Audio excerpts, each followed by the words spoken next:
সিরাজগঞ্জে শীতের তীব্রতায় অসহায় মানুষের পাশে থাকার নৈতিক দায়িত্ব নিয়ে মানুষ মানুষের জন্য শীর্ষক কর্মসূচির অংশ হিসেবে শীতবস্ত্র বিতরণ করেছে আমাদের চেষ্টা ফাউন্ডেশন।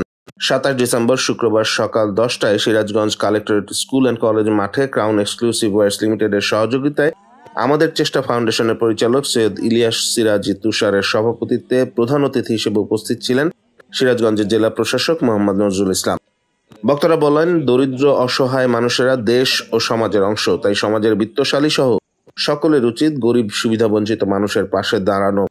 শীতবস্ত্র বিতরণ শুধুমাত্র অসহায় মানুষের প্রতি করুণা নয়, তাদের পাশে দাঁড়ানো নৈতিক দায়িত্ব।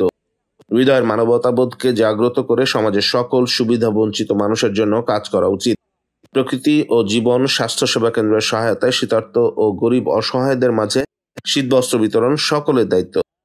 এ সময় সিরাজগঞ্জের অতিরিক্ত জেলা প্রশাসক সার্বিক ও উপপরিচালক অতিরিক্ত দায়িত্ব স্থানীয় সরকার গণপতি রায়, আমাদের চেষ্টা ফাউন্ডেশনের ম্যানেজিং ডিরেক্টর সৈয়দ ঐশী সিরাজি, সহকারী কমিশনার ও এক্সিকিউটিভ ম্যাজিস্ট্রেট গোপনীয় শাখা ফজলে রাব্বি, সিরাজগঞ্জ কালেক্টরেট স্কুল অ্যান্ড কলেজের ভাইস প্রিন্সিপাল নুসরাত জাহান, আমাদের চেষ্টা ফাউন্ডেশন সিরাজগঞ্জ জেলা শাখার কর্মকর্তা সৈয়দ নবীন সিরাজি সহ প্রিন্ট ও ইলেকট্রনিক মিডিয়ার সাংবাদিকবৃন্দ উপস্থিত ছিলেন। শীতবস্ত্র বিতরণ অনুষ্ঠানে শহর এলাকার গরিব অসহায় দুস্থ কর্মহীন প্রায় 2000 মানুষের মাঝে শীতবস্ত্র বিতরণ করা হয়।